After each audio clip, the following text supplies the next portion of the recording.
ህይወትን ከዚህኛው አቅጣጫ መመልከትን ወድጃለሁ። አንድ ወንበር ላይ ተቀምጦ ወጭ ወራጁን መመልከት ያስደስታል። ታሳቢ ሆኖ መኖርን እጅግ ወድጄዋለሁ። አኗኗሪ መሆን ጥሩ ነው። በህይወት ሜዳ ላይ ሌሎች ሲመጡ ሲሄዱ አንተ ወይም ደግሞ አንቺ ሁሉንም ተመልካች ሆኖ መታዘብ እጅጉን ያስደስታል። ሲሄዱ ሲነሱ ሲጠላለፉና ሲደጋገፉ ማየት የተለየ ስሜት አለው። ከዳር ቆሞ ነገሮችን በግርምትና በጥሞና መመልከት ሀሴት ማድረግ የህይወት ዋነኛው ምዕራፍ የተቀበዩዋለሁ። እኔ አልኖርም፣ ሌሎች የሚኖሩትን ህይወት መመልከት ነው የኔ ኑሮ። ከህይወት ሩጫ ራሴን አግያለሁ። ፈልግ የሚሆን ሳልፈልግ ብቻ ከዚህ ዝባዝንኪ ህይወት ሩጫ ራሴን አግልያለሁ። ሌሎች ሲሯሯጡ መመልከት ሆኗል የኔ ህይወት። ህይወትን ከዳር ሆኖ መመልከት አስደሳች ሆኗል ለኔ። ሳይሮጡ መኖር አጓጊ ባይሆንም እኔ ግን መኖር አቆሚያለሁ። አሁን አይኖቼ ተከፍተዋል። ከሌሎች ሰዎች በተሻለ ያለው ሯጮቹን መመልከት እኔ አስደሳች ነው። ምን ነው እንዲህ ባልሆነ፣ ምን ነው እንዲህ በሆነ የሚል ሀሳብ ግን ጣል አላደርግም። በሰዎች ኑሮና ሩጫ ውስጥ አልገባ። የኔ ሚና አንድ ብቻ ነው፣ በዝምታና በተመስጦ መመልከት። ከመስመር ወጣችሁና ወደ መስመር ግቡ የማልል ሀሳቢ ነው። እንዲህ ነው እንዲህ። በእርግጥ ከህይወት ጨዋታ የተገለልኩት ፈልጌና ፍቅጄ አይደለም። ነገር ግን በሆነው ሁሉ ደስተኛ ነኝ። በሆነው ብቻም ሳይሆን ይሆነ ስላለው ጭምር አምላኬን አመሰግናለሁ። ከህይወት ከተማ ላይ ያላካለልኩት ቦታ የለምና አሁን ምንም የምጓጓለት ነገር የለም። እኔ የራሴን ድርሻ ኖሬ ጨርሻለሁና አሁን ታዲያ ሌሎችን መመልከት ብቻ ነው በህይወት ውስጥ። ሁሉም የራሱ ጊዜና ድርሻ አለው። አሁን የኔ ድርሻ ተጫዋችነት ሳይሆን ተመልካችነት ብቻ ነው። እናም ተመልካቹኛለሁ። ከህይወት መስመር ውስጥ ዳር ላይ ይገኛለሁ። አላፊ አግዳሚውን ተመልካች ነኝ። በቃ ይህ የኔ ህይወት ነው። እድሜ ልምድና ብዙ ማየት አረጋግቶኛል። ባለፉት ጥቂት ዓመታት ውስጥ ብዙ ተምሬያለሁ፣ ብዙ አይቻለሁ። አስተሳሰቤና አመለካከቴ ሁሉ እንደ አዲስ ፈርሶ ተገንብቷል። በአንዳንድ ውሳኔዎች እጸጸታለሁ፣ በብዙ ድርጊቶች ደግሞ አዝናለሁ። ከኔ ህይወት አዲስ የሚባለው ነገር ተሰርዟል። ቢሆንም ግን አላማረርም። እንደውም ካለፈው ህይወቴ ይልቅ ይህንን ህይወቴን ወደዋለሁ። ብዙ አይኖችን ከፍቶልኛልና ይህንን የመቀመጥ ህይወቴን ወደዋለሁ። ይህን ያህል ስለ ህይወት ካልኳችሁ ራሴ ላስተዋውቅ። ስሜ ረቂቅ ይባላል። ልክ እንደ ስሜ ረቂቅ ግን አይደለሁም። ረቂቅ በሆንማ ይህን ያህል ህይወት ስህተትን ባልሰራው ነበር። ትውልድና እድገት የአዲስ አበባ ከተማ ውስጥ ሳሪስ የሚባል አካባቢ ነው። ቤተሰቦቼ አደላድረው ነበር ያሳደጉኝ። የፈለጉትን ነገር በቀላሉም ባይሆን ያው አገኝ ነበር። ሀብታም የሚባል ቤተሰብ ባይኖረኝም የሚያስፈልገኝና የምፈልገው ነገር ግን አጥቼ አላቅም። እናትና አባቴ መንግስት ሰራተኞች ናቸው። ለቤት ሁለተኛና የመጨረሻ ልጅ ነኝ። ሁለት ብቻ ነን፣ እኔና ታላቅ ወንድሜ። በአጠቃላይ ቤት ውስጥ የምንኖረው 5 ነን፣ የቤት ሰራተኛችንን ጨምሮ ማለት ነው። ታዲያ ያኗኗራችን ነው መሰለኝ አስተዳደግ ይናበላሽው። የአማረኝን ነገር ሁሉ ማድረግና መሞከር ፈልጋለሁ። ጥሩ ነው መጥፎ ነው ብዬ መገምገም ውስጥ አልገባም ነበር። ያገኘሁትን ሁሉ አድርጋለሁ፣ ሞክራለሁ፣ ደስታን አሳድዳለሁ። ደስታ አለ የተባለበት ቦታ ሁሉ ነው ነበርኩ። በእርግጥ ደስታ ያለበትና ደስታ ራሱ ምን እንደሆነ በዛ ጊዜ አላቅም ነበር። ለኔ ደስታ ማለት መዝናናት ነው። መዝናናት ማለት ደግሞ መጠጣትና መጨፈር ነበር። ከተማ ውስጥ ያሉ የምሽት መዝናኛ ጭፈራ ቤቶች ውስጥ የቀረኝ እንኳን አንድ አለ ማለት አይቻልም። ደስታዬን እዛ ነበር የምፈልገው። ደስታን እነዛ ብልጭልጭ መብራቶች ውስጥ፣ ደስታን በዘፈን በጩኸት በቀዝቃዛ ቢሮ ውስጥ ነበር ስፈልግ የኖርኩት። እንደ አይነት ነገር ስጀምር ገና 12ኛ ክፍል ተማሪ ነበርኩ። በአንድ አጋጣሚ ወሬ ተነስቶ የክፍል ጓደኞቼ ስለ ምሽት ድባቡ ሲያወሩ ሰማሁ። ከዛ ቀን አንስቶ ህልሜ ሁሉ እነዚህ ምሽት መዝናኛ ቤቶች ማምሸት ብቻ ሆነ። የምዝናናውና መደሰተው እዛ ብቻ ነው ስል ደምድሜ ያለው። ገና በለጋ እድሜ ህይወትን በዚህ መልኩ ለመኖር ወሰንኩ። አድጌና ከቤተሰቦቼ ቁጥጥር ወጥቼ የምዝናናበትን ቀን ስቆጥር ኖርኩ። በእርግጥ ሀሳቤን ለማሳካት ረጅም ጊዜ አልፈጀብኝም ነበር። እዚሁ አዲስ አበባ ውስጥ አንድ የግል ኮሌጅ እዛ ትምህርቴን ቀጠልኩ። ይህን ጊዜ የቆየ ፍላጎቴን የማሳካበት ህልሜ ጫፍ ደርሶ ነበር። በእርግጥ ለዚህ ዋነኞቹ ተጠያቂዎች አብረውኝ የሚማሩ ጓደኞቼ ናቸው። የሚያወሩት ሁሉ ምሽቱን ስላሳለፉት አስደማሚ ምሽት ነበር። ስለ ደስታቸው ነበር ወሬ ሁሉ። አቤት ማታ ተደነሰ ትላለች አንዷ ተማሪ። እኔም እንደ ማታው አይነት ምሽት በስመ አብ በህይወቴ የማሳልፈው አይመስለኝም። ሌላኛዋ ተማሪ እናንተ ማታ አቤልን አይታችሁታል እንዴት እንዳማረበት። ሌላኛዋ ተማሪ ለእኔ ግን ከአቤል በላይ ቃል ነበር ያማረበት። እንዲህ እያለ ሲንጎማለል ሲያወራ ወይኔ ወሬው ሁሉ ስለ ምሽቶቹ ደስታ ሆነብኝ። አንዳንዴ እኔ መስማት የምፈልገው ስለሆነ ይሆን ወሬ ሁሉ እንዲሆነብኝ ስለ ራሴ ደጋግሜ ራሴ እጠይቃለሁ። ታዲያ ወሬዎቹ ይበልጥ ጉጉቴን ጨምሩት። እኔስ መቼ ይሆን እንደነሱ የደስታን ጥቅም ማጣጥም ስልጓጓው። ሀሳብ በሀሳብ ምኞቴን በሚወስ ብቻ አልቀረም። አንድ ቀን ጥሩ አጋጣሚ ተፈጠረ። ማለቴ ለራሴ ለመፍጠር ወሰንኩ። አጋጣሚዎች እስኪፈጠሩ ከመጠበቅ ይልቅ ለራሴ ለመፍጠር ወሰንኩ። እርግጥ በህይወት ላይ እንዲህ ያሉ ውሳኔዎች እጅግ አስፈላጊ ናቸው። ስንት ብዙ ነገር መስራትና ማድረግ እየቻሉ አጋጣሚን ብቻ ሳይጠብቁ በየቤቱ ስንቶች እንዳሉ ቤት ይቁጠራቸው። በቃ አጋጣሚ ለራስ መፍጠር ጊዜ አሊያም ደግሞ ሌላ ሰው እስኪያመልጥ በጠበቅ ሞኝነትም ሽንፈትም ነው። በህይወት ላይ ተመልካች እንጂ ተሳፋሪም ጭምር ያለ መሆን ነው። እኔም እንዲህ ብዬ አሰብኩ። ከዚህ በኋላ ጓደኞቼ ሲያወሩ አድማጭ መሆን ብቻ ይብቃኝ። አጋጣሚው ለራሴ ልፍጠር፣ ደስታን አብሬ ላጣጥም፣ ህይወትን ልያት፣ ምሽትንም ልዝናና ስለወሰንኩ ቤተሰቦቼን ለማንበብ ለማጥናት በሚል ምክንያት ወጥቼ ከጓደኞቼ ጋር ለመጀመሪያ ጊዜ ምሽቱን ተጽናናው። ደስታ እውነትም ያለው እዛ ነው ስላሰብኩ ታዲያ እንዲዋዛ የጀመርኩት ነገር ህይወቴ ዋነኛ አካል ሆኖ አረፈው። ቤተሰቦቼ በተደጋጋሚ ቢመክሩኝም እኔ ግን ጆሮ ዳባ ልበስ ብዬ እኔ ደስታዬን ማሳደድ ላይ ተጠመድኩ።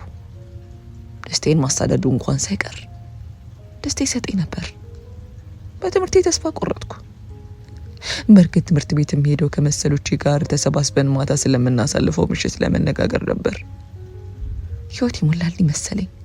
ምድር ሁሉ የኔ ብቻ የሆነች መሰለኝ። ሊመክረኝም ሆነ ሊያስመክረን የሚሞክርን ሰው ፊት እየነሳው ሸሽ ጀመር። ከቤተሰብ ጋር ያለኝ ግንኙነት እጅግ በጣም በጥቂቱ አደረግኩ። ወንድሜ ሊቆጣጠረኝ ሆነ ሊመክረኝ ሲሞክር የራሴ ክፍል በመግባት በሩን ዘግቼ ይተኛለሁ። በዚህ የተነሳ ብዙ ያናግራኝም ነበር። ስለምንም ነገር ከቤተሰቦች ጋር አልነጋገርም። ገንዘብ ጨርስ ብቻ ወጣ ብዬ የምፈልገውን ያክል ጠይቃለሁ። እነሱም ራሷን አንድ ነገር እንዳታደርግ በሚል የመጠይቀውን ያክል ገንዘብ ከየትም ብለው ይሰጡኛል። በእነዚህ ጊዜያት ውስጥ ብዙ ሱሶች ውስጥ ገብቼ ነበር። ጠጣለሁ፣ አጨሳለሁ። አልፎ አልፎ ደግሞ የተለያዩ አደንዛዥ እጾችን እንጠቀም ነበር። በእርግጥ በእነዚህ ጊዜያት ውስጥ በጣም ወድ የሙዚቃ ጩኸት ነበር። ከራሴ ጋር እንዳላወራን ውስጤን ጩኸት እንዳላዳምጥ ስለሚያደርገኝ ይመስለኛል። የራሴን ጥያቄዎች እንኳን መመለስ ስለማልችል ሸሻቸው ነበር። በእነዚህ ጩኸቶች ጥያቄዎች አምልጠውና ኬትም ወጥተው ሊጮሁብኝ አይችሉም። ከህይወት መስመር መችና እንዴት እንደወጣው እንኳን በቅጡ ማቀው ነገር አልነበረም። በአጋጣሚና በቀላሉ ምን ጀምራቸው ነገሮች አድገው ህይወታችንን ሊቀሙ እንደሚችሉ እንኳን የመገመት አቅም የለንም። ሁሉንም ነገር በቁጥጥር ስር ያለ ይመስልናል እንጂ ምንም ነገር በእኛ ቁጥጥር ስር አልነበረም። ነገር ግን በመጨረሻ እኛ ራሳችን በድርጊቶቻችን ቁጥጥር ስር ገብተን እናገኘዋለን። ቀላልና ምንም ነው ያልሆነው ነገር ያለው ነገር ከባድና ማንገፋ ሆኖ እናገኘዋለን። በእኔም የሆነው ነው። ቀልድና ቀላሉ ነገር ተቆጣጥሮ ነበር። እንዲህ ያለ ከመስመር የወጣው ህይወቴ ላይ ሌላ አዲስ ነገር አጋጠመው። ፍቅር የሚባል ደንቃራ ካሬጣ ተቃረጠበት። በእርግጥ እኔ በዛ ወቅት ፍቅር የሚዘኝ አይነት ሰው አልነበርኩም። ነገር ግን ተፈቀርኩ። በቃ አንድ አብሮኝ የሚማር ቆንጆ ወጣት ተፈቀረኝ። ወሬው በክፍልና በትምህርት ቤቱ ሁሉ ለጉድ ተወራ። እኔም የአንድ ሰሞን ወሬ ርዕስ መሆን ያስደሰተኝ። ዝነኛ የሆንኩ ይመስል እጅጉን በግቢ ውስጥ ተኩራራው። ቆንጆ የምባል አይነት ሴት ነኝ። ቀይ ነኝ። ከንፈሬ ሳሙኝ የሚል የሚያሰኝ ይበልጥ ውብ ለማድረግ ደግሞ ቀይ ከንፈር ቀለም አዘወትራለሁ። ሰውነቴ መካከለኛ ውፍረት ነበረው። ወጣ ያሉት ዳሌዎቼ ውበቴ ዋነኛ ተዋናዮች ናቸው። ጨዋታ አዋቂ ይሉኛል። አንዴ ማውራት ከጀመርኩ ወንዱን ሁሉ በቁጥጥር ስር ማድረግ ልዩ ተስተዋለኝ። በጥርሶች እየደለልኩ ያሰኘኝን ሁሉ በቀላሉ አገኛለሁ። ወደ ህይወት የመጣው ፍቅር ለበጎ ይሆን አልያ ለፈተና ምንም ግምት አልነበረኝም። ነገሮችን የማጤን አቅሜ የተጠቀምኩ ይመስለኛል በዛን ወቅት።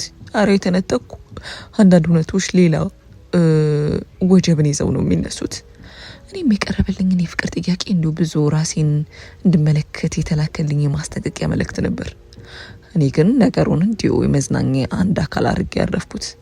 ለእኔ ቁም ነገር የሚባል ነገር ውስጤ ምንም አልነበረም። ልጁ ናት ይባላል።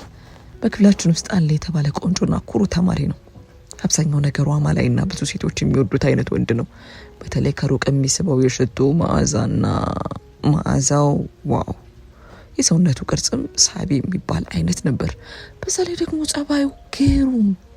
በአጠቃላይ ናቲ ሁሉም ነገር የሞላለት አይነት ሰው ነው ቢባል ይቀላል። እኔ ምን እንደሚፈልግና ምን እንደሚያስፈልገኝ እንኳን በቅጡ አላቅም። አንዳንዴ እኛ የሚገባን ነገር በትክክለኛው ሰዓት ካልመጣ ከጥቅሙ ይልቅ ጉዳቱ ያመዝናል። እኔም ላይ የሆነው ነው። ጥሩ ነገር በትክክል ባልሆነ ሰዓት ጥሩ አይደለም። እንደውም ይሄንን ሳስብ አንድ አባባል ትዝ አለኝ። ትክክል የሆነ ነገር ትክክል ባልሆነ ሰዓት ትክክል አይደለም ይላል አባባሉ። በቃ ነገሮችን በጥሩ ሁኔታ የምንቀበልበት ወቅት አልነበረምና ነገሮች በጥሩ ሁኔታ አልሄዱም ነበር። እኔ ፍቅር የሚሉት ነገር የሞኞች እስር ቤት ነበር የሚመስለኝ። ሞኞችና ቂሎች መዝናናትና መደሰትን የሚመርጡበት፣ በፍቅር ሰንሰለት የሚታሰሩበት፣ በነፃነት መደሰት እየተቻለ ራስ ይሄ ፍቅር በሚሉት ገመድ ተጠላልፎ መውደቅ፣ ራስን መጣል አስፈላጊ ነው ብዬ አላምንም። እናም ወደ ህይወት የመጣውን የፍቅር ጥያቄ እኔ ጠልፎ ከደስታዬ ለማራቅ የተላከ ደንቃራ ስላምኝ ነበር በወቅቱ። አንድ ቀን የሚያስተምረን መምህር እስኪመጣ ሁሉም ተማሪ ተበታትኖ ቡድን መስርቶ ያወራል። እኔ ጓደኞቼ እስኪመጡ ድረስ በሚል ብቻዬን አንድ ጥግ ላይ ተቀምጬ ከገዛ ስልኬ ጋር ትልቅ ጨዋታ ይዤ ነበር። በሩቅ ናቲ ወደ እኔ እየተመለከተ ሲቀርበኝ ተመለከትኩ። ከምን እንደሆነ ባላቅም ምቾት አልሰማልኝ። ቀጥሎም ወደ እኔ ቀረባልና እጁን ለሰላምታ ዘረጋልኝ።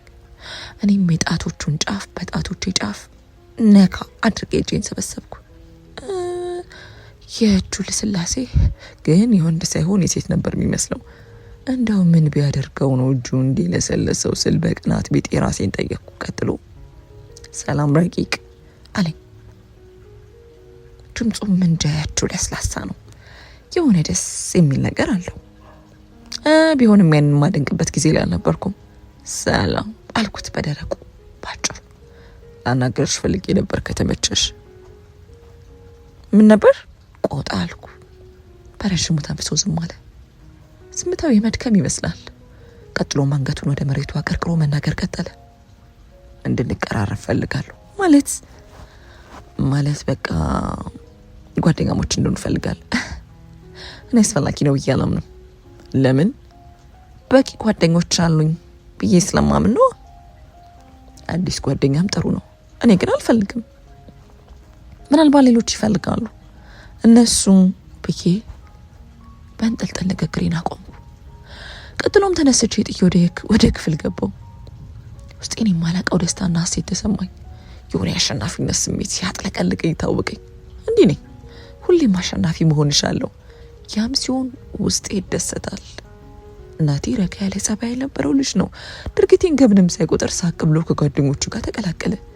ይህንን ስመለከት ለምን እንደሆነ ባላቅም የአሸናፊነት መንፈሴን ኮረኮመኝ። እናቴ ከኔ የተሻለ ድርጊት ያደረገ መሰለኝ። አንዳንድ የተሻለ መስሎ ያደረግነው ድርጊት ትንሽ ሆኖ እናገኘዋለን። እኛ ተጨንቀንና ተጠንበል ላደረግነው ድርጊት ምላሹ ዝምታና እርጋታ ሲሆን ተሸናፊዎቹ እኛ እንሆናለን። ምን ነው ባላደረግኩት እያልን ጸጸት እጣ ፋንታችን ይሆናል። ቀኑን ሙሉ ስለ ናቲ ሳስበው አልኩ። እውነት ለመናገር ጥዬው በመሄዴ የተጸጸትኩ ይመስለኛል። ሁለተኛ እድል ባገኝ እንዲህ አላደርግም ስለ ራሴ ቃል ገባሁ። ይህ ማለት ግን የናቲን የፍቅር ጥያቄ ተቀብያለሁ ማለት አይደለም። ለእኔ ፍቅር እስር ቤት ነውና በምንም ሁኔታ ውስጥ ሆኜ ቢሆን እንደማልገባበት ከወሰንኩ ቆየሁ። ልክ ነኝ ብዬ አንዴ በወሰንኩት ውሳኔ ደግሞ የጸናው ነኝ። ጥሩም ሆነ መጥፎ ውሳኔ ጽናቴ ግን ተመሳሳይ ነው። በቀጣዮቹ ቀናት ምንም የተለየ ነገር ሳይፈጠር አለፈ። ናቲ ባለፈው ካደረኩት ነገር አንጻር የሸሸ ይመስለኝ። በድርጊቴ ትንሽም ቢሆን ተጸጽቻለሁ። እንዲህ ያለ ነገር አጋጥሟችሁ ያውቃል? አንድን ሰው ለማናደድ ብላችሁ ያደረጋችሁት ነገር መልሶ የጸጸታችሁ ምክንያት ሆኖ? እኔም እንዲህ ያለ ነገር ነበር ያጋጠመኝ። ቢሆንም ግን ብዙ አልተጨነኩም። መሸት ሲልልኝ ከኔ ቢጤዎቼ ጋር ስጽናና አድራለሁ። ናቲ ማን ይሁን ምን ቤተሰብ ይኑረኝ አይኑረኝ፣ ተማሪ ልሁን ሰራተኛ፣ እኔ ራሴ ማን እንደሆንኩ ጭምር እረሳለሁ። የደስታ ብልጭልጭ መብራቶች ስፈልግ አድራለሁ። የሙዚቃው ጩኸት ውስጥ ካለው ጩኸት በላይ ከፍ ብሎ ይጮሃል። ቢሆንም ግን ደስተኛ ነበር። ከሁሉ ሸሽቼ ዛሬ ብቻ መኖርን ሙጥኝ አልኩ። ህይወትን በአጋጣሚ ብቻ መኖሩ ያስኩ። ነገ ህልም የሚባሉ ነገሮችን ነቅዬ ከውስጤ እንዳይኖሩ አድርጌያቸዋለሁ። ዛሬ ብቻ ደስታ ብቻ፣ መዝናናት ብቻ፣ መኖር ብቻ። ዛሬ ከቀናት በኋላ ናቲ ወደ ቤት እየሄድኩ ከጀርባዬ መጥቶ አብሮኝ መሄድ ያዘ። በዚህ ጊዜ እንዴት መናገርና እንዴት መውድ እንዳለብኝ እንኳን አላቅም ነበር። ሰላም ረቂቅ፣ ሰላም በደረቁ፣ እንዴት ነሽ? ደህና? ትምህርት እንዴት ነው? ጥሩ ነው። ጠፋሽ? አለው። ሆን ብዬ አጭርና ደረቅ መልስ መመለሴ እንዲያስኩት እሱ ምን ነው መሰለኝ መጠየቁን ገፋበት። ምን ነው? ምኑ ደበረሽ እንዴ? አለ ፈገግ እያለ ንግግሬ ያስገርሙ። ምኑ? የኔ አብሬሽ መሆን። ባይሆን የምትናገረው ካለ ቶሎ ተናገር። ረቂቅ ይሄን ያህልህን ፊት ትነሽኛለሽ። ምን አጠፋው? በዚህ ጊዜ ለጥያቄ ምላሽ አልነበረኝም። ለምን እንዲህ በቁጣና በመነጫነጭ እንደማናገረው እንኳን አላውቅም። ይህ ሰው ምን አድርጎኝ ነው እንዲህ አይነት ባህሪ ማሳየው? ስለ ራሴን አጥብቄ ጠየቁ። ለዚህ ጥያቄ ግን መልስ አልነበረኝም። በመጨረሻም ነገሩን አደባብሼ ለማለፍ ወሰንኩ። ፊት የነሳው ከመሰለ ከኔ መራቅ ነው አልኩት። ልቤ የሚያስበው አፍ የሚናገረው አንድ አልሆናለኝ። እንዲህ ያለ ነገር ምንድን ነው? እንዲህ ያለ መጣጣም ምን የሚሉት ነው? ይህንን አፌን ያ ፍቃድ እንዲህ ያለኔ ፍቃድ እንዲህ የሚያስለፈልፈውስ ጉድ እንዲህ ያለ ነገር ምንድን ነው? እንዲህ ያለ መጣጣም ምን የሚሉት ነው? ይህንን አፌን ያለ ፍቃድ እንዲህ የሚያስብለው ጉድ ምንድን ነው?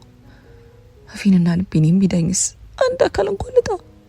በምላሴ ያስደምኩበት የራሴ ጠላት አድርጌ የሰየምኩት በኋላ ለጸጸት ሊዳርገኝ ነው አይደል? ምንም ሳይመስለው በርካታ ንግግሩን ቀጠለ። ረቂቅ እንድንቀራረብ ፈልጋለሁ ማለት ይወድጄሻለሁ። ቢያንስ ትንሽም ጊዜ ወይ ሰዓት እንድትሰጪኝ ፈልጋለሁ። ሁሉም ነገር ዛሬ ይሆን አይደለም። ነገር ግን ትንሽ ጊዜ ብቻ አስጨኝ። እሺ አልኩት። እንዴት እንደሆነ ባላቅም ከአንደበቴ እሺ የሚለው ቃል ያለምንም ትዕዛዝ ካፌ አፈት ልኮ ወጣ። እውነትሽን ነው አለኝ ባለማመን። አዎ ምን ነው? ኧረ ምንም ደስ ብሎኝ ነው። ነገር ግን ሌላ ነገር ውስጥ መግባት አልፈልግም። ይህንን እንድታቅል ይፈልጋለሁ። እሺ እሺ የመጣው ከጸጸት እንደሆነ ገብቶታል። ማለት ገብቶኛል። ለእሱ አታስቢ። እንደዛ ከሆነ አልፎ አልፎ መገናኘት እንችላለን። እሺ በጣም አመሰግናለሁ ብሎኝ ትንሽ አብረን ተጉዘን ተለያየን። ከዛ ዕለት አንስቶ ከናቲ ጋር ያለን ግንኙነት ጥሩ የሚባል ሆነ። በእርግጥ የፍቅር ግንኙነት ውስጥ አልገባንም። እኔ ቀድሞ አቋም አሁንም አልተቀየረም ነበር። ፍቅር ላይ ያለኝ አቋም አልተለወጠም። መዝናናቱና የማምሸቱ ነገር እንደቀጠለ ነበር። ይባሬ ግን ለናቲ ምቾት አልሰጠውም። ፈርቶኝ ነው እንጂ እንድተው ሊመክረኝ እንደሚፈልግ ከገጹ ማንበብ ችያለሁ። ፍቅር እውር ነው የሚባለው ውሸት ነው። ናቲ በፍቅር አይኑ ታውሮ ነበር። የኔን በርካታ መጥፎ ነገሮች ቢመለከትም እንዳላየ ሆኖ ማለፍን ነበር የመረጠው። አልፎ አልፎ የድርጊቱ ቢያስገርመኝም እየተጎዳ እንደሆነ ግን ውስጥ ያስብ ነበር። መሸት ሲል ሁሉ ነገር ይቀየራል። እኔ ደስታዬን እፈልጋለሁ።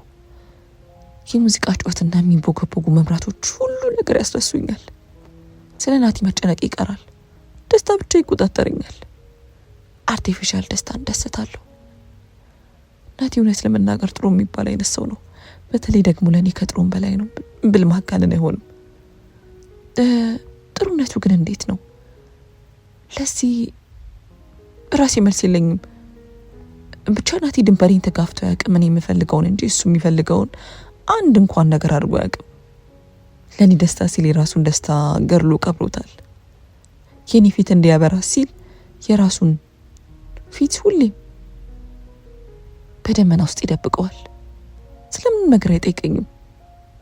አልፎ አልፎ እኔ ስፈልግ ብቻ እንገናኛለን። እንገናኝ እያለ አይጨቀጭቀኝም። እንዲያድርጊና እንዲህ እናድርግ በፍጹም አይልም። አብሬው ሰውን ደስታው የትየለለኝ ነው። ዓለም የሱ ሆነች ይመስለዋል። ፍቅር እንዲህ ነው እንዴ ስል ብዙ ጊዜ ጠይቃለሁ። እኔ ደግሞ የሱ ተቃራኒ ነበርኩ። ለምንም ግድ የለኝም። ለናቲ ምንም የፍቅር ስሜት አልነበረኝም። አንዳንዴ ብቻ ለቃሌ ስላገኘዋለሁ እንጂ እሱን የማግኘት ፍላጎት አልነበረኝም። እኔ የፈለግኩት ቦታ ድረስ ያለ ምንም ማቅረማማት ይመጣል። ስለ ናቲ ሳስብ ብዙ ጊዜ የፍቅርን ኃይል አስባለሁ። ፍቅር ግን ምን ቢሆን ነው ይህን ሁሉ ኃይል የታደለው ስል ጠይቃለሁ። እንደ ፍቅር እድለኛ ነገር ግን አለ? አይመስለኝም። ፍቅር ከህይወት ውስጥ መሰልቸትን፣ ንዴትን ነቅሎ ያወጣና በምትኩ ትዕግስትና መቻልን ያድላል። የሚያፈቅሩት ሰው የሚያደርገውን የትኛውንም መጥፎ ነገር የምንመለከትበት ብሌን ይነጠቅና በአንጻሩ ጥሩ ነገር ብቻ የምንመለከትበትን አይን ከፍትልናል። አውቃለሁ ናቲ ብዙ ሀሳቦች ውስጡ ነበሩ። ብዙ ስለኔ እንኳን በቁጡ አያውቅም። ቢጠይቅም ጥሩ ምላሽ እንደማያገኝ አውቃልና ደፍሮ አይጠይቅም። ብዙ ማውራት ይፈልጋል፣ ግን ዝምታን ይመርጣል። አድማጭ በሌለበት ማውራት ጥቅም እንደሌለው ገብቶታል። እኔ አድማጭ አልነበርኩም። ምንም ነገር ለመስማት ፈቃደኛ አልነበርኩም። እኔ ለናቲም በካባ ሴት አልነበርኩም። ለፍቅሩ ምላሽ መስጠት አቅቶኝ ነበር። ምላሽ ማጣት ብቻ ሳይሆን ፍቅሩን እንኳን እንዲገልጽ አልፈቀድኩለትም ነበር። አንድ እሑድ ቀን የኔ ሰፈር ውስጥ ያለ አንድ ካፌ እንዲመጣ አድርጌ ያገኘሁት። እኔን ለማግኘት እንደሚጓጓ አውቃለሁና እኔ እሱን ለማግኘት አንድም እርምጃ አልራመድም ነበር። የተመቸኝና ያሰኘኝ ቦታ እንዲመጣ አድርጋለሁ እንጂ የእሱ የመኖሪያ ሰፈር ከኔ ሰፈር ራቅ ያለ ቢሆንም ቀድሞ የነበር የቀጠሮ ቦታችን የተገኘው። ስደርስ ውሃ እሱ እየጠጣ በትካዜ እየጠበቀኝ ነበር። በእርግጥ ለ45 ደቂቃ ያክል ያረፈድኩ ቢሆንም እሱ ገጽታ ላይ ግን የቅሬታ ምልክት አይታይም ነበር። ከፊት ለፊቱ ያለውን ከፍቶ ወንበር ስቤ እንደተቀመጥኩ ሰላም አልኩት። መጣሽ እንዴ ረቂቅ፣ እንዴት ነሽ? ሰላም፣ እንዴት ነህ? ደህና ነኝ። ጠፋሽ? ሰሞኑን በሰላም ነው? ክላስም አላየሁሽም፣ አልመጣሽም። በሰላም ነው? እንደዛ ከሆነ ጥሩ። እና ምን አዲስ? ምንም። አንተ ጋስ? እኔም ጋር ነው። ጥሩ ብዬ ንግግሩን ቋጨሁት። አብዛኛው ጊዜ እኔ ምላሾቹ አጭርና ለወሬ የማይመቹ ስለሆኑ ረጅም ንግግሮችን አናደርግም። ከሰላምታ የዘለለ ብናወራ እንኳን ከትምህርት ቤት ህይወት ብዙ የሚወጣ አይሆንም። ይህ ደግሞ ከናቲ ጋር ማሳለፈውን ጊዜ ይበልጥ አስቀያሚ ያደርገዋል። ናቲ ለተወሰኑ ደቂቃዎች አንገቱን አቀርቅሮና አስሬ እየተነፈሰ ያስብ ገባ። ይህን ጊዜ ዓለም ይቆመች መሰለኝ። ገና በመጣው በመጀመሪያዎቹ ደቂቃዎች ዝምታ መስፈኑ ጊዜውን ይበልጥ የሚያቆሙ መሰለኝ። ሰላም ነው አልኩት በረጅሙ መተንፈሱ ሲበዛብኝ። ምኑ አለ ከሄደበት የሀሳብ መንገድ ደንገጥ ብሎ። በጣም እየተነፈስክ እኮ ነው ማለት ታውቂያለሽ ረቂቅ፣ ግንኙነታችን ከዚህ በላይ መሻሻል አለበት ብዬ አስባለሁ። በእርግጥ በመካከላችን ብዙ ክፍተቶች ያሉ ቢሆኑም ግን ቢያንስ በተወሰኑ ጊዜ እንገናኛለን። አሁን የቀረን ማውራት ይመስለኛል። የልባችን ማውራት አለብን። ያለምንም ፍራቻ ሀሳብ መለወጥ አለብን። ሁለታችን ደስተኞች መሆን አለብን። በዚህ ግንኙነት ውስጥ የሚጎዳ አካል መኖር የለበትም። ደስታው የሚመጣው ደግሞ በመግባባት ነው። ስለዚህ ብንነጋገር ጥሩ ይመስለኛል። ግንኙነቱ ወደ ምን እንዲያድግ ነው የምትፈልገው? ሀሳቡን በአቅም ከሷ አንደበት መስማት ፈለግኩ። ወደ ፍቅር ግንኙነት። እኔ ግን ለዚህ ግንኙነት ዝግጁ ነኝ ብዬ አላስብም። ረቂቅ ዝግጁ ነሽ? የሚያስፈልገው እኮ የአንቺ ፍላጎትና ፈቃደኝነት ብቻ ነው። ዝግጁ አይደለሁም ማለት ፈቃደኛ አይደለሁም ማለት ነው። እሺ ለምን? ከኔ ደበረሽ ምንድን ነው አለኝ አንገቱን አቀርቅሮ። ካፍታ ቆይታ በኋላ ቀና ሲል አይኖቹን ባቋጥሮ ተመለከትኩ። ይህን ጊዜ የሆነ የጥፋተኝነት ስሜት መጥቶ ሲጫጫነኝ ይታወቀኛል። ህይወት እንደዚህ ናት። ሁለት የተራራቁ ነፍሶችን ታቀጣጥማለች። ይሄኔ ናቲን እንዲሁ እሱ እኔ እንደሚወደኝ የምትወደው ሴት ትኖራለች። እኔ እሱ ላይ የማደርገው ባይሆንም እሱ ፊት የሚነሳት የሆነች ሴት እንዳለች ሙን ነው። ታዲያ የተሰበራረቀችና የተምታታች አይደለች? ናቲን ወደ እኔ ያቀረበው ፍቅር ምን አለ እኔን ወደ እሱ ቢያቀርበኝ፣ አሊያ ደግሞ እሱን ወደምትወደው ሴት ቢያቀርበው? ለምንስ በተቃራኒዎችና የማይፈልጉትን ታቀራርባለች? እየሆነ ባለው ነገር ተገረምኩ። ቀጣዩን ለመመልከት እጅጉን ጓጓው። ምን አደረግኩኝ አልኩት ለመረጋጋት ሞክሬ። ረቂቅ በጣም ኮሎፊት ምትነሽኝ። የምትሰጪ ምላሽ እንኳን ዝም ላለ ማለት ያክል የመሰልቸት ነው። ልንገናኝ እፈልጋለሁ፣ ግን ስንገናኝ የሚሆነው ነገር ደስ የሚያሰኝ አይደለም። ስሜቱ እጅግ በጣም ይጎዳል። ይህ ሲደጋገም ደግሞ ለኔም ላንቺም ጥሩ አይሆንም። ማለት ይደብራል። ማለት ታውቂያለሽ ረቂቅ፣ ነገሮች ተስፋ አስቆራጭ ሆኖ ነው። ለፍቅር ቀርብሽ ይሆን ያለው ነገር ግን ሌላ ነው። ስለዚህ እባክሽ እናስተካክለው። እሺ ብቻም ሳይሆን በተግባርም ባክሽ። እሺ የተቻለኝን አደርጋለሁ። እንዲህ ስለተናገሩሽ በጣም ይቅርታ። ነገሮች ገና በእንጭጩ እያሉ ማስተካከል ይሻላል ብዬ ስላሰብኩ ነው። እሺ ትክክል ነህ። አመሰግናለሁ። ሳላስበውና ሳላስብበት የናቲን የፍቅር ጥያቄ ተቀብዬ ወደ ቤት ተመለስኩ። በቃ ፍቅር ማለት የሚሉት ነገር ይሄ ነው አልኩ በልቤ። በቃ ፍቅረኛ መያዝ የሚባለው ነገር እንዲህ ነው። በጣም ቀለለብኝ። ነገሩ ሁሉ ካሰብኩት በተቃራኒ ሆነብኝ። ናቲ በንግግሩ ስሜት መንካት ችሏል። ለዚህ ይመስለኛል ምንም የማንገራገር ሀሳብ ሳይመጣልኝ ጥያቄው የተቀበልኩት። የሆነውን ሁሉ ለማሰብ ከአቅሜ በላይ ነበር። ነገሮች ባላሰብኩትና በማልፈልገው አቅጣጫ እየሄዱ መሆኑ ሲገባኝ ውስጥ የተረበሸ። ከሁሉ በላይ ደግሞ ለናቲ ያሰብኩለት የማይሆን ተስፋን የመገብኩት መሰለኝ። ራሴን ጠንቅቄ ያውቀዋለሁ። ለናቲ ጥሩ ፍቅረኛ እንደማልሆን ውስጥ የጠንቅቆ ያውቃል። እሱን የሚጎዳ ነገር እንዳላረግ ልቤ ፈርቷል። እሱን ባስቀየምኩት ቁጥር ገጽታው ለሚመለከተው ቅሬታ ውስጤን ይረብሸኛል። አሁን ባለው ሁኔታ ደግሞ የሱ መረበሽ እኔን ይረብሸኛል። የሱ መከፋት ውስጤን በተደጋጋሚ ሰላም ይነሳዋል። ስለዚህ ናቲን ላለማስከፋት የተቻለኝን ሁሉ አደርጋለሁ። ሌላኛውና ወሳኙ ነገር ግን ራሴን ላላጣ ፈራው። ናቲን ላለማስቀየምና ላለማስከፋት በማደርገው ጥንቃቄ ውስጥ ረቂቅን እንዳላጣት ፈራው። ለሰው ስል ራሴን እንዳላጣ ፈራው። በዚህ ውስጥ ደስተኛ እንዳልቀማ ሰጋው።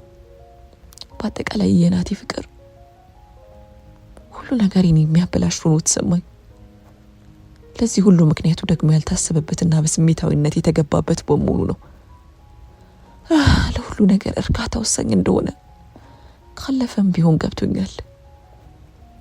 ይህንን ስህተቴን የማስተካክልበት መንገድን ማሰብ ያስኩ። ለናቲ የተወሰነ ውሳኔ ስህተት እንደሆነ አስረድቼ ለመለየት ብሞክርም የሚደርስበትን የአእምሮ ስብራት አስቤ ተውኩለት። ለመወሰን ብዙ ተቸገርኩ። ይህ ነው የምለው ሀሳብ ወደ አእምሮዬ ሊመጣ አልቻለም። እግሩ እንደታሰረ ሰው መራመድ አቃተኝ። የሌለብኝን አዲስ ባህሪ የተመለከቱ ሰዎች ሁሉ ምን ሆና ነው ሲሉ ጠይቀዋል። ምንም እንኳን መልስ ባያገኙም እንደ ቀደም ማብሸት አቆሚያለሁ። አዎ በህይወቴ ምን እንደሆነ እንኳን የማላውቀው ነገር እየተከሰተ ነው። ያን ነገር ቀን ከሌት እጠብቀዋለሁ። ምንም እንኳን አዲስ ነገር ባይመጣ። ናቲ በአንጻሩ ደስተኛ ነበር። የውስጡና የልቡን መናገር ይዟል። ከቀድሞ ይልቅ ነጻነት ይታይበታል። ሙሉ ለሙሉ ባይሆንም ደስተኛ ነበር ማለት ይቻላል። ብዙ ጊዜ ከሱ በሚመጣ ጥያቄ መሰረት እንገናኛለን። እሱ ያወራል፣ እኔ ግን ፈገግ ብቻ አለታለሁ። ደስተኛ ይመስላል። የሆነ ተስፈኝነት ገጽታው ላይ ያነባለሁ። ይህንስ መለከት ልቤ ይፈራል። አንድ ቀን የሆነ ነገር ቢፈጠር ስብራቱ ከባድ ይሆናል ስላስባለሁ። ሰሞኑን ግን ትንሽም ቢሆን ወደ ቀድሞ አቋሜ ተመልሻለሁ። ብዙም ባይሆን ማምሸትና ሌሊቱን መደነስ ተያይዤዋለሁ። ይህንን ድርጊቴን እንደተውኩ የሚያውቀው ናቲ እንዳልተውኩ እንዲያቀብኝ ስል መጠንቀቅ ይሻለሁ። ነገሩ ያስገረማት ጓደኛዬ ምን እየሆነ እንዳለ አጥብቃ አስጠይቀኝ የሆነውን ሁሉ ሰርስሬ ነገርኳት። በዝምታና በጥሞና ካደመጠችኝ በኋላ ስለ ናቲ መጨነቄን አቁሜ ዝም ብዬ ህይወቴን በደስታ እንድገፋ መከረችኝ። የኔ ምኞት ነበር። ነገር ግን ይህንን ማድረግ እንደ ማውራቱ ቀላል አልነበረም። ድርጊቱ ቁርጠኝነትን ይፈልጋል። ናቲ ፍቅሩን እንኳን በነጻነት መግለጽ ችሎ ነበር። በዚህ ሁሉ መሃል አንድ ቀን አብረን ወደ ቤት እየተመለስን መናገር ያዘ። ታውቂያለሽ ረቂቅ አለኝ። ብዙ ጊዜ ናቲ ንግግር ሲጀምር ታውቂያለሽ ማለት ይቀነዋል። ምኑን? ምን ያህል እንደምወድሽ። ምን ነው? ምንም እንደወድሽ አትፈልጊም? አላልኩም እንደዛ። እና ምን? አንቺስ? እኔ ምን አትወጂኝም? ምን ማለት ነው? እምለው ጠፋኝ። የማመልጥበት አጣው። አንቺ አትወጂኝም ወይ? ባልወድስ ምን አደርጋለሁ? እሱ ሰው እኮ አልኩት ቶሎ ብዬ። ውስጤ ተንፈሳለ። ነግረሽኝ ግን አታውቂም። ምኑን? እንደምትወጂኝ ያው ታውቃለሁ ብዬ ነዋ። እኔ ግን መስማት ጭምር ፈልጋለሁ። ምኑን? እንዴ ረቂቅ በሰላም ነው? እንደምትወጂኝ ስትነግሪኝ ነዋ። እሺ ምን እነግርሃለሁ እኮ በያ አሁን ንገሪኝ ዛሬ። አዎ ምን ነው? እሺ በያ እሺ። በንግግራችን መሃል እኔ ግን ተዝዤ ነበር። ምን እየሆነ እንዳለ አልገባኝም ነበር። ከፍላጎቱ ውጪ ነገሮች አቅጣጫቸውን እየሳቱ ነበር። በእነዚህ ንግግሮች መካከል አንድም የኔ ሐሳብ የሚገልጽ ነገር አልነበረም። ሁሉ ነገር ዝም ብዬ በይሉኝታ ናቲ ከፏል ብዬ የማደርገው ንግግር ነበር። እየጠበቅኩሽ ነው ናቲ፣ አታስጨንቀኝ እባክህ። አይ ያስጨነቅኩሽ አይደለም፣ ነገር ግን ፍቅርሽን መስማት ፈልጋለሁ። እወድሃለሁ ስትይ መስማት ፈልጋለሁ። ሌላ ቀን፣ እኔ ግን ዛሬ ነው የምፈልገው። ናቲ እባክህ አታስጨንቀኝ። ይህንን ለኔ ማድረግ ነው ያስጨነቀሽ? እሺ እወድሃለሁ አልኩት በመጨረሻ። የናቲ አይኖች ሐሴት ሲያደርግ አየሁት። ከአንደበቴ በወጡት ቃላት ምክንያት ህይወቱ ላይ ቀናት የተጨመሩለት ይመስለኛል። እኔ ግን ከሱ በተቃራኒ ነበርኩ። በህይወት ተስፋ ወደ መቁረጥ እየሄድኩ ነበር። ሁሉ ነገር ከቁጥጥሬ ውጭ ሆኗል። ወደ ኋላ መመለስ በማልችልበት ትልቅ ስህተት እንደሰራው ገብቶኛል። አንዱን ጥፋቴን ለመሸፈን በማሰብ ብዙ ሌሎች ጥፋቶችን ሰርቻለሁ። ጥፋትን በጥፋት መሻር አይቻልም። ጥፋት በጥፋት አይሻርም። ጥፋትን ለመደበቅ ሌላ ጥፋት መስራት መዘዙ ብዙ ነው። እንደኔ የህይወትን ካርታ ነጥቆ አውላላ ሜዳ ላይ ጭምር እስከ መጣል ይደርሳል። ከዚህ መስቀልቀል ለመሸሽ ብዙ አሰብኩ፣ ብዙ ተጨነቁ። ከማያፈቅሩት ሰው ጋር በፍቅር መቆየት ከባድ እንደሆነ አየሁት። እሱ ደስታው ከልቡ ሲሆን፣ እኔ ግን ማስመሰሌ ከልቤ ነበር። ሁለታችንም የተለያዩ ሁለት ጫፎች ላይ ያለን ሰዎች ነበርን። የሚያስደስተኝና እሱን የሚያስደስተው ነገር እጅጉን ይለያያል። በሁለታችን መካከል ያለው ክፍተት በጣም የተራራቀ ነበር። ክፍተቱ ደግሞ እየሰፋ እንጂ እየጠበበ የሚሄድ አልነበርም። በነዛ አስጨናቂ ጊዜያት ውስጥ ማስበው አንድ ነገር ብቻ ነበር፣ ናቲ ሳይጎዳ ከሱ የምርቅበትን መንገድ። ይህ ደግሞ የማይሆን ነበር። አንዱን ለማግኘት አንዱን መጣል ግዴታ ነበር። የናቲ ያለያ ደግሞ የኔ ደስታ ሁለቱም ላይ የቅል ሆነ። የኔን ደስታ መመለስ ከፈለው ግዴታ ከናቲ መራቅ ይኖርብኛል። ይህ ደግሞ የናቲን ደስታ ብቻም ሳይሆን የናቲ ራሱን የሚገድል ውሳኔ ይሆናል። ካልሆነና አብረን ከቀጠልን ደግሞ እኔ እረበሻለሁ፣ እኔ ህይወቴን አጣለሁ። ምናልባትም ጭንቀት ሊያሳብደኝ ይችላል። ደስተኛ መሆን አይመስለኝም። በእርግጥ ደስተኛ መሆን አልችልም። ደስታ የሚኖረው ፍላጎት ባለን ነገር ላይ ብቻ ነው። ፍላጎት በሌለን ነገር ላይ ደስታ ከየትም ሊመጣ አይችልም። ደስታ ፍላጎትን ገላጭ ነው። ስለዚህ እኔ ደስተኛ እንድሆን የምፈልገው ነገር ብቻ ማድረግ ይኖርብኛል። ከናቲ ጋር ለፍላጎቴ በፍቅር ታስሬ የምደሰትበት ምክንያት ይኖራል ብዬ አላምንም። ናቲ ከኔ ብዙ ርቆ ሄዶ ነበር። በጣም ርቆኛል። የሱ እንደሆንኩ በሙሉ ልቡ አምኗል። እኔ ለሱ ፍቅር እንዳለኝ ወስኗል። ነገራችን አብሮ እንደሆነ ልቡ ነግሮታል። ረቂቅ አለኝ ናቲ በድንገት የተቀመጠበት ወንበር ላይ የተቁነጠነጠ። አቤት ያልነበረሽ እንደገል ጠይቅሽ? ጠይቀኝ እስኪ ስላለፈው የፍቅር ህይወትሽ ንገሪ። ያለፈ የፍቅር ህይወት የለኝም ማለት ከዚህ በፊት የፍቅር ግንኙነት እስከ ገብቼ አላውቅም። እውነትሽን ነው? በክርም ጠይቀኝ። አዎ ምን ነው? ምንም ብቻ ይገርማል። ምን ሆነ ይገርምክ? ማለት ያው በዚህ ጊዜ ሁሉም ሰው ፍቅረኛ ይኖረዋል ብዬ ስለማስብ መሰል ይሆናል። አንተስ? እኔ ምን ከዚህ በፊት ፍቅረኛ ነበረ? አዎ በጣም አጭር የፍቅር ታሪክ ነበረኝ። ማለት አጭር ስትል ያው ብዙ አብረን አልቆየንም። ለምን? ብዙ ምክንያቶች አሉ። ለምሳሌ ምን? ለምሳሌ በሃይማኖታችን ተለያየ። ሌላ ደግሞ እሷ ሀብታም ወንድ ነበር ማግባት የምትፈልገው። ስለዚህ እኔ እነዚህ ነገሮች ማሟላት ስላልቻልኩ ተለያየ። ምን ተሰማኝ ዛን ሰሞን? ማለት የተለያየችው ሰሞን በጣም ከፋኝ።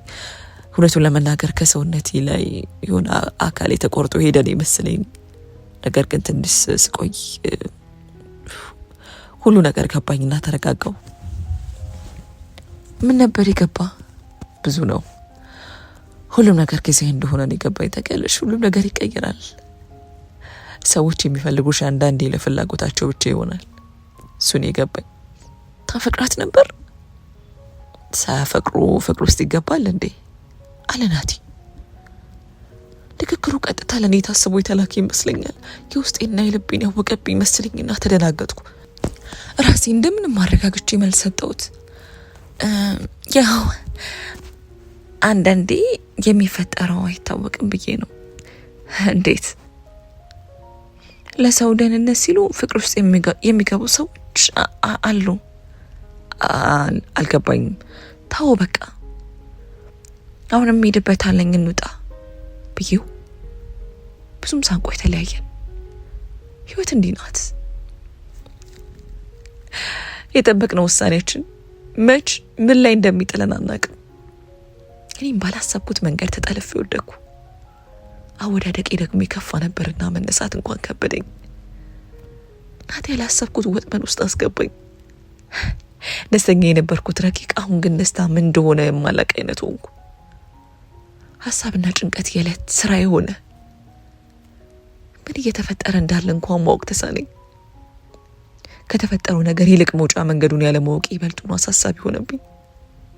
ከናቲ ጋር እያሳለፍኩ ያላቸው ቀናቶች ለኔ ደስተኛ አልነበሩም። ናቲ ምን እንደጎደለው እንኳን አላውቅም። ናቲ መልካም የሆነ ጸባይ ያለው የጸባይ ችግር የሌለበት ሰው ሆኖ ሳለ እኔ ግን እንዲህ ከሱ ጋር ምንም አላስማማ ያለኝ ነገር ምን እንደሆነ ለራሱ ግራ ገብቶኛል።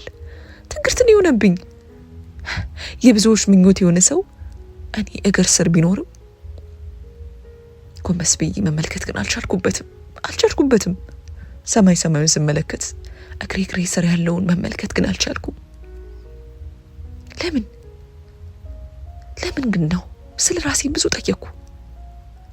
ምንም እንኳን እየሆነ ላለው ነገር መልስ ባላገኝም ቀጥሎ የሚሆኑ ነገር በዝምታ መከታተል ብቻ ምርጫ ያደርጌ ቀጠልኩ። ዝምታ ምርጫ የሌለው ብቸኛ ምርጫ ሆኖ ቀጠለ። በፍቅር ህይወት ውስጥ ይሉኝታ የሚባል ነገር ዋጋ የለውም። ይሉኝታ ህይወትን የሚያበላሽ የሞኞች መንገድ ነው። እኔ ግን ይህንን መንገድ መረጥኩ። እናም አሁን ያለሁበት ቦታ ደረስኩ። በይሉኝታ የሚደረግ የትኛውም ነገር መጨረሻው ያማረ አይሆንም። ፍቅር መሆን ያለበት በሁለቱም ፍላጎት በመግባባት ብቻ ነው። እኔ ጋር ግን ያልሆነም የሆነው ተቃራኒው ነው። በይሉኝታና ባዘኔታ ብቻ መሆን የሌለበት ሆነ። መሆን የማይገባ ሁሉ ተከናወነ። መግባት የማልፈልግበት ቦታ ላይ ራሴን አገኘሁት። እግሬን ማውጣት የማልችልበት ጭቃ ውስጥ ሆኜ ያገኘሁት። ሌላው ፍቅር ላይ ዋጋ የሌለው ነገር ባህሪና መልክ ናቸው። ናቲ እነዚህ ሁለቱ አልጎደሉትም። እጅግ በጣም በቂ የሚባል መልክና ባህሪ ያለው ደግሞ ተንከባካቢ ነው፣ አፍቃሪ ነው። ነገር ግን ይህ ሁሉ ለፍቅር አልዳረገኝም። ፍቅር ምን እንደሚፈልግና ምን እንደሚያስደስት ባላቅም ከናቲ የተሻለ ሰው ወደ ህይወቴ እንደማይገባ ባቅም እንደማይመጣ ባቅም ናቲን ግን ማፍቀር አልቻልኩም ነበር። ታዲያ ለፍቅር መልክ ምንም ነው፣ ምንም ባህሪም እንደዛው። ታዲያ ለፍቅር ምንድን ነው የሚያስፈልገው? ፍቅር መጠራትን ይፈልጋል። ፍቅር ተፈልጎ የሚገኝ ሳይሆን ራሱ ፈልጎ የሚመጣ ነው። ፍቅርን እኛ ፈልገ ነው ማግኘት አንችልም። ራሱ ፍቅር ነው ፈልጎ የሚያገናኘን እንጂ እሱን ላፍቅር እሷን ልውደድ ማለት አይቻልም። ፍቅር ምንም አይነት መስፈርት የለውም። ጥሩ ነገርን ተመልክተን ማፍቀር አንችልም። በጎ ነገርን ብቻ ተመልክተን እሱ የኔ ነው እሷ የኔ ናት ማለት አንችልም። ናቲን ለማፍቀር ሞክሬያለሁ። እሱ ለኔ መልካም እንደሆነ ደጋግሜ ለራሴ ነግሬዋለሁ። ውስጤ ግን ለናቲ ፍቅር አልተጠራም ነበርና ምንም ነገር መፈጠር አልቻለም። አዎ ፍቅር መጠራት ብቻ ነው። ለፍቅር ሌላ ምንም ነገር የለውም። ናቲ ያሉኝ ግን መጥፎ ባህሪያት እያወቀን ቢሆን ካጠገቤ ግን ሊርቅ አልቻለም። ታዲያ ከመጠራት ውጪ ምን ሊሆን ይችላል? ምንም። ረቂቅ አለኝ በስንት መከራ ተገናኝተን አጠገቡ ስቀመጥ። አቤት አይባልም እኮ ለፍቅረኛ። እና ምንድን ነው የሚባለው? ወይ የኔ ፍቅር። እሺ ምን አስተካክላለሁ? እኔ ምልሽ ምን አሞሻል እንዴ? ፊትሽ ዛሬ ጠቁሯል። አይ አላመመኝም እላለሁ። ምሽቱን የት እንዳሳለፍኩ እንዳያቀብኝ የሰጋው። ታይ አይንሽም ገልጧል። ማታ እንቅልፍ ትንሽ ስላልተኛው ነው። ለምን አልተኛሽም? እንዲሁ ሳስብ ነበር። ስለምን? ስለ ሁለታችን ሁሉንም ነገር ልነግረው ወሰንኩ። ነገር ግን ድፍረቱንም ማገኝ አልመስልሻለኝ። ምን አሰብሽ? የሆነ የጎደለ ነገር እንዳለ ይሰማኛል። ታውቃለህ፣ የሆነ ክፍተት እንዳለ ነው ማስበው። ነገሮች ተመጣጣኝ አይደሉም። ልክ ነሽ፣ ተመጣጣኝ አይደሉም። ቢሆንም ግን ከትላንት ዛሬ የተሻለ ነው። ነገ ደግሞ ይበልጥ ጥሩ ይሆናል ብዬ አስባለሁ። ስለዚህ ነገን ተስፋ ማድረጉ ራሱ ሌላ ደስታ ነው። ተስፋ ያደረግነው ነገር ባይሳካስ? ለምን አይሳካም? ይሳካል እንጂ። ሁለታችን አይደለ እንዴ ወሳኞቹ? ሁለታችን ልብ ውስጥ ፍቅር እንዳለ ግልጽ ነው። ስለዚህ የማይሳካበት ምን ምክንያት የለም። አይ እንደው በአጋጣሚ ብዬ ነው። ምን ያሰብሽው ነገር አለ እንዴ ሲለኝ ነገሩን ከዚህ በላይ መግፋት እንደማልችል ገባኝና ወደ ቀድሞ አቋሜ ተመለስኩ። አይ በፍጹም ንገሪኝ ያሰብሽው ካለ። ኧረ የለም እንዲሁ ለማንሳት ብዬ ነገሩን። የሚመጣብሽን ሀሳቦች በግልጽ ብትነግሪኝ ጊዜው ሳይገፋ መፍታት እንችላለን ብዬ ነው። ልክ ነህ። እሺ እሺ። ልቡ የሆነ ነገር የነገረው መሰለኝ። ደመነፍስ የሆነ ነገር ልክ እንዳልሆነ ነግሮታል። መናገር አልቻለም፣ አሊያም አልፈለገም እንጂ ውስጡ ሀሳብ እንዳለ ግልጽ ነው። እንደዚህ መታፈኑ ቢያሳዝነኝ ምንም ማድረግ የምችለው ነገር ባለመኖሩ ዝምታ መረጥኩ። በእነዚህ ጊዜያት ውስጥ ተስፋ የሚያሳጣኝም ነገር አልነበረም። ተስፋን ለመንጠቅና ለማጣት ቢያንስ ትንሽም ቢሆን ተስፋ ያስፈልጋል። ከምንም ነገር በላይ ከምንም ላይ ምንም የሚታጣ ነገር የለም። ምንም ነበረኝ፣ ምንም አላስብም። ብዙ ነገር አስባለሁ። የምወደው አንድም ነገር ግን በምድር ላይ የለኝም። ሁሉ ነገር ሰልችቶኛል። የተሰበረ ልቤን ማከም የሚችል ምንም ነገር የለም። ከናቲ መሸሸጊያ መንገዱ ጠፋኝ።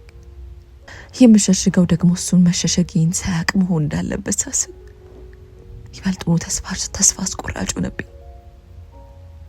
የማልወደውን ነገር ማድረግ አልወድም። አሁን ግን ቀን ከሌት የማልወደውን ነገር ሳደርግ ውላለሁ አድራለሁ። ለሰው ደስታ ስል የራሴን ደስታ ከድዬ ቀበርኩ። እኔ ግን እንዲህ አልነበርኩ። ታዲያ ምን ተፈጥሮ ነው እንዲህ ለናቲ መስዋዕትነትን የምከፍለው ስል ብዙ አስቤያለሁ። ለምንም ነገር መልስ የለኝም። ነገር ግን ብዙ ጠይቃለሁ። ለምን ለናቲ እንደዚህ ሆንኩ? ለምን ሳስብለታለሁ? ለሱ ስል የራሴን ደስታ መግደልስ እንዴት ቻልኩበት? እሱስ እንዴት ይሆን ስሜቴ መረዳት ያቃተው? ነገስ ምንድነው የሚሆነው?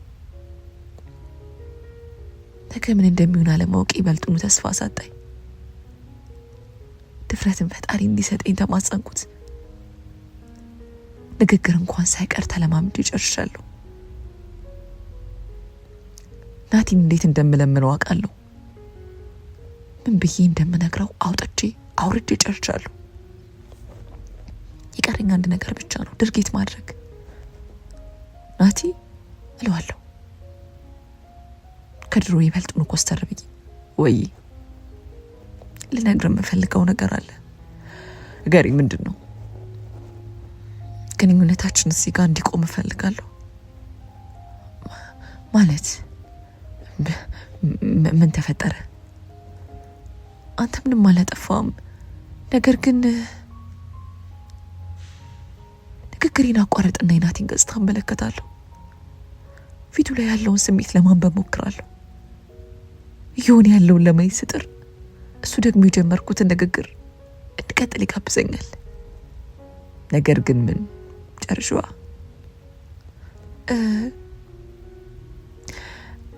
እኔ አንተን ማፍቀር አልችልም።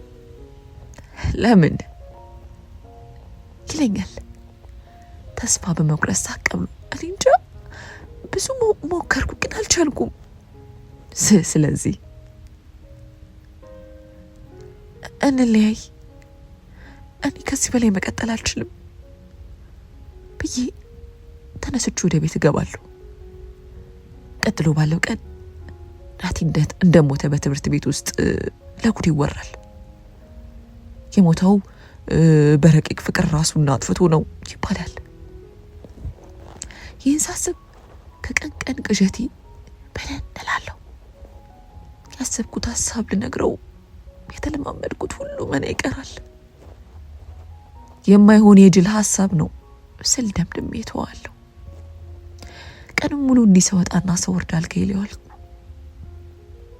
ቀኑ ልክ እንደ ቀድሞቹ ቀናቶች እንዳልሆነ ይሁን የማላውቀው ስሜት ነግሮኛል። ልክ ያልሆነ ነገር እንዳለ ይሰማኛል። ስለ ናቲ ቀድሞ ከማስበው በላይ ሳስብ ነበር። ብዙ ጥሩ ነገሮችን ሳስብ አልኩ። ሁሉም ጥፋቴ የኔ እንደሆነ ገባኝ። ናቲን ለማፍቀር የሞከርኩት ሙከራ ሁሉ ከሚገባው አንጻር ትንሽ ብቻ እንደሆነ ሁሉ አውቄያለሁ። አዎ ከልቤ ለሱ ስቄ አላቅም። እሱን ለመለየት የተጨነቅኩትን ያክል እሱን ለመቅረብ እንዳልተጨነቅኩ ሲገባኝ ማድረግ ስላለብኝ ነገሮች ማሰብ ያዝኩ። እንዴት እያል ቀኑ ተጋመሰ። መጋመስ ብቻም ሳይሆን መሸት አለ። ምሽት 2 ሰዓት አካባቢ ጓደኞቼ ወደ ስልክ ደወሉ። ስልኩን አንስቼ ሳወራ እንዲህ ልደት ፕሮግራም እንዳለ ነግረውኝ እንድመጣ አግባቡኝ። እኔም የቀን ድብርቴን ለማራገፍ ጥሩ አጋጣሚ እንደሆነ በማሰብ ወደ ተባለው ቦታ ተጓዝኩ። ቤቱ ድምቅምቅ ብሏል። በርካታ ወንድና ሴቶች በልብሶቻቸው አሸብርቀው የቤቱ ወለል ላይ ከሚንቦገቦጉ መብራት እኩል ይብረገረጋሉ። እኔም እነሱን ለመምሰል ብዙ አልፈጀብኝም። የተቀዳልኝን አልኮል በቁሜ ጨልጬ የዳንሱን መድረክ ተቀላቀልኩ። እዛው ካወቅኩት አንድ ወጣት ጋር እየተደሰትን ነበር። ምሽቴ ያማረ ሆነ። የቀን ድብርቴ ሁሉ ተራገፈ። ጭንቀቴን የቤት ወለል ላይ አራግፌ እኔ ማውረቅረቅ ያዝኩ። ከወጣቱ ጋር የጀመርኩት መዝናናት ተጧጥፎ ቀጥሏል። ብዙ አብረን አሳለፍን። ቀጥሎ ተያይዘን ወደ አንድ ኮሊደር አመራ። ወጣቱን አእምሮዬ እንደ ናቲ ነበር የሚያስበው። ወገቤን አቅፎ ከንፈሬን ሳመኝ። እኔም ምላሹን ሰጠሁት። አይኖቼን ጨፍኜ ናቲን እያሰብኩ ስሙን እንኳን የማላውቀውን ወጣት በፍቅር መሳቤን ቀጠልኩ። ወጣቱ ገላዬ ላይ እጆቹን እያርመሰመሰ መሳሙን ቀጥሏል። ላፍታ የጨፈንኩትን አይኔን ገለጥ ሳደርገው ናቲን የተመለከትኩት መሰለኝ። በዛሽ ቅጽበት ስካሪ ሁሉ ብን ብሎ ጠፋ። ቀጥሎም ወጣቱን ከላይ ላይ ገፍትሬ አይኖቼን ከፈትኩ። ናቲ እጆቹን ደረቱ ላይ አጣምሮ ፈገግ እያለ ይመለከተኛል። ልቤ ከደረቴ ፈንቅላ ልትወጣ ዳዳት። ናቲን ለፍቅር ተመኝቼው ባላቅም በዚህ አይነት መልኩ እንዲመለከተኝ ግን አልፈልግም ነበር። ምንም ቢሆን ለጊዜው በፍቅር ተሳስረናል። በየትኛው ወገን የመጣ ፍቅር ይሁን ብቻ ፍቅር ውስጥ ነን። የማደርገው ሁሉ ጠፍቶኝ ደርቅ የቀረው። አይኖቼን እንኳን ማርገብገብ አልቻልኩም። እጆቼ አፌን ደብቀው ይዘዋል። ናቲ ተስፋ መቁረጥ ሳቁን ስቆ መናገር ጀመረ። ረቂቅ አለኝ። በዝምታ አንገቴን አቀረቀርኩ። ዝምታዬ ሲበረታበት ንግግሩን ቀጠለ። ረቂቅ ሁሉንም ነገር አውቃለሁ። ለእኔ ምንም እንደሌለሽ ጭምር ማለቴ ነው። ግን ስለማፈቅረሽ ብቻ ሁሉ ነገር ይስተካከላል ብዬ በትዕግስት ጠብቅ ነበር። ምንም ቢሆን አብረን በፍቅር ውስጥ ነንና እንደዚህ አይነት ድርጊት ማድረግ አልነበረብሽ። ማወቅ በፈልገው አንድ ነገር ብቻ ነው። እኔ ላንቺ እንዳልሆነ ያደረገው ምንድነው የጎደለኝ? ላንቺ ጥሩ ሰው ነበርኩ። ጥሩ ሰው ብቻም ሳይሆን ጥሩ አፍቃሪ ነበርኩ። ያንቺ ምላሽ ግን አሁን እንዳየሁት ነው። ያንቺ ምላሽ ከሌላ ወንድ ጋር መሳሳም ነው። እኔን መዛም ዳገት ሆነብሽ ነበርሽ ሰው። አሁን ግን ይህን ስመለከት ውስጥ የተሰብሯል። እውነት መሰበር ብቻ አለም ድጋሚ መጠገን የሚችል እንኳን አይመስለኝም። ካሁን በኋላ ፍቅር የሚባል ነገር ውስጥ እንደማልገባ እርግጠኛ ነኝ። አንዴ ነበረኝን ልብ ለአንቺ ሰጥቼ ነበር። አንቺ ደግሞ እኔ ለፍቅር እንደማልሆን ልቤን በመስመር አሳይተሽኛል። ከኔ የተሻሉ ዘውድ እንዳሉ ሌላ ወንድ እየዛምሽ አስመስክረሻል። ካሁን በኋላ ወደ ህይወትሽ ዳግመኛ አልመጣም። እሺ? መልካም የመዝናናትና የደስታ ዘመን ይሁንልሽ። አሁን እኔ ከህይወት ራሴን አግልያለሁ፣ ፈልጌ ሳይሆን ተፈርዶብኝ። ናቲ ምን ያህል ጥሩና አፍቃሪ እንደሆነ ገብቶኛል። ሲለየኝ ናፈቀኝ፣ እንክብካቤው ራበኝ። ይቅርታ ብዬ እግሩ ስር በወደኩ ነበር። የት እንዳለ ምን እየሰራ እንደሆነ ግን አላውቅም።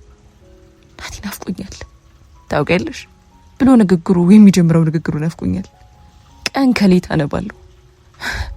የፈሰሰው ውሃ አይታፈስም የሚባለው እውነት ነው። አሁን ናቲን በፈልግና ባስፈልግ እሱ ግን የለም። እሱ አሁንስ የለም። የቀድሞ ፍቅሩና እንክብካቤው አሁን የኔ አይደለም። ከእጄ ሲወጣ ሁሉ ነገር ገብቶኛል። አብሮኝ እያለ ያልገባኝና ያላጣጣምኩት ፍቅሩ አሁን በፈልገው ከየት ላገኘው? ሮጬ እንዳልፈልገው አሁን እንደ ቀድሞ ጊዜ እግሮቼ መጠቀም አልችልም። ያቀናቴ ሲወጣ እኔም ተከትዬ ወጥቼ ነበር። በሀሳብ እየናወስኩና እያለቀስኩ በመንገዱ ላይ በጨለማው መሮጥ ያስኩ። ከየት መጣ ያላልኩት መኪና ገጭቶ መንገዱ ላይ ዘረረኝ። ሌሊቱን ጨምሮ ላለፉት 3 ወራት በሕክምና አሳለፍኩ።